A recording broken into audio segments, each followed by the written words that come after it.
DSC psychology. ఉత్సాహపూరిత తరగతి గది లక్షణాలు. పిల్లలు కృత్యాలు ప్రయోగాలు చేస్తూ ఉంటారు.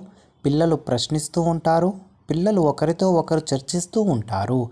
నేర్చుకోవడంలో పిల్లలు ఎలా వెనుకబడతారు అనే పుస్తకాన్ని రచించిన వారు how children fail. Author of book was written by John Holt. బ్యాంకును సందర్శించి బ్యాంకుల విధుల మీద నివేదిక సిద్ధం చేయడం అనేది ప్రాజెక్టు పద్ధతి. అభ్యసన వక్రరేఖలో ఏ దశలో అభ్యసనం స్తంభించడం కనబడుతుంది? పీఠభూమి దశ. ఎన్ఈపి 2020 ఏ సంవత్సరం నాటికి ప్రీ స్కూల్ నుండి సెకండరీ స్థాయి వరకు 100% స్థూల నమోదు నిష్పత్తి లక్ష్యంగా పెట్టుకుంది? 2030. కంప్యూటర్ స్టోరేజ్ సామర్థ్యంలో 1 కిలోబైట్ అనగా 1024 బైట్స్. విద్యావేత్తల అభిప్రాయం ప్రకారం క్లిష్టతర వయస్సు ఉత్తర బాల్య దశ. భాషాగ్రహణ యంత్రం అను భావన వీరికి చెందినది. నోమ్ చామ్స్కీ.